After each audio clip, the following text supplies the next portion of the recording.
अपनी बिंदास कार्यशैली से विरोधियों पर तीखे प्रहार करने वाली वसुंधरा राजे सिंधिया विधानसभा चुनाव से पहले फिर चर्चाओं में हैं। उनकी विरोधी बार बार यह बात करते हैं कि राजस्थान की राजनीति में वसुंधरा का ग्राफ उतर पर है, लेकिन हर बार उनकी शख्सियत विरोधियों के हौसले पस्त कर देती है। जानकारों की माने तो राजस्थान में भारतीय जनता पार्टी की 2 बार सरकार बनाने और लोकसभा चुनाव में पार्टी का परचम सिर्फ और सिर्फ वसुंधरा राजे के कारण संभव हो सका है। कांग्रेस नेताओं के आपसी विवाद के बीच में सुर्खियों में आई वसुंधरा राजे ने कांग्रेस पर जबरदस्त प्रहार किया। उन्होंने कहा कि जितना अपमान सीएम गहलोत ने मेरा किया, उतना शायद किसी ने नहीं किया। ऐसे लोगों से मन मिल ही नहीं सकता। इसी तरह सचिन पायलट के लिए वसुंधरा का कहना है कि जिनसे सिद्धांत नहीं मिलते, विचारधारा नहीं मिलती, अमर्यादित वचनों का इस्तेमाल करते हैं, इनसे मन मिलेगा भी तो कैसे? क्या कभी नींबू और दूध मिल सकते हैं क्या? वसुंधरा की चतुराई भरे जवाबों से सियासत के जादूगर कहे जाने वाले अशोक गहलोत और अपने अस्तित्व की लड़ाई लड़ रहे सचिन पायलट की उम्मीदों को झटका लगा है। दोनों ही वसुंधरा का नाम अपनी राजनीति चमकाने के लिए नहीं कर सके। इसके साथ ही बीजेपी में उनके विरोधियों को भी कोई मौका नहीं मिल पाया। वसुंधरा राजे सिंधिया कांग्रेस के अलग अलग नेताओं के मंसूबों को जिस चतुराई से विफल कर रही हैं, वह उन्हें 39 साल के सियासी अनुभव की पाठशाला से मिला है। वसुंधरा ने कोडईकनाल के कॉन्वेंट से स्कूली शिक्षा और मुंबई के सोफिया कॉलेज से अर्थशास्त्र में ग्रेजुएशन किया।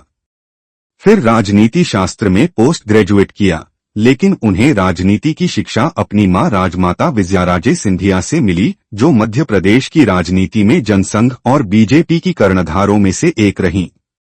विजयाराजे सिंधिया ने 8 बार लोकसभा का प्रतिनिधित्व किया तो एमपी की राजनीति बदलने की दिशा में कई कठोर फैसले लिए। एमपी के भिंड से उन्होंने 1984 में लोकसभा का चुनाव लड़ा, लेकिन जीत नहीं सकी। वे चुनाव जरूर हारी, लेकिन उन्होंने हौसला नहीं हारा।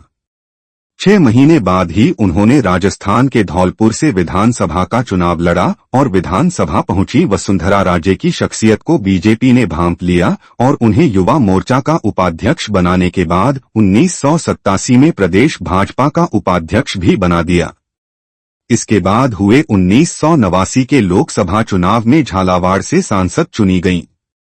इसके बाद 1991, 1996, 1998 में भी वे लगातार जीत हासिल करती रहीं।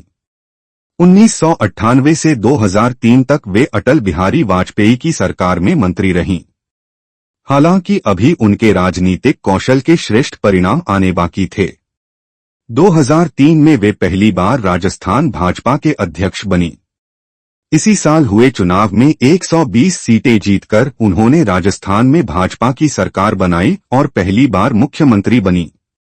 2008 के विधानसभा चुनाव में उनकी सरकार की वापसी नहीं हो सकी, लेकिन फिर 2013 में उन्होंने राजस्थान के चप्पे चप्पे में घूमकर ऐसा जनाधार बनाया कि सफलता के सारे रिकॉर्ड टूट गए। भारतीय जनता पार्टी को 163 सीटें मिली तो कांग्रेस 21 सीटों पर सिमटकर रह गई। वसुंधरा दूसरी बार राजस्थान की मुख्यमंत्री बनी। 2018 के विधानसभा चुनावों के नतीजे उनके खिलाफ रहे। यहीं से उनके विरोधियों ने हवा बनाई कि राजस्थान की सियासत में वसुंधरा का कद घटता जा रहा है, लेकिन अब एक बार फिर सियासी गलियारों में वसुंधरा राजे के नाम की चर्चा होने लगी है।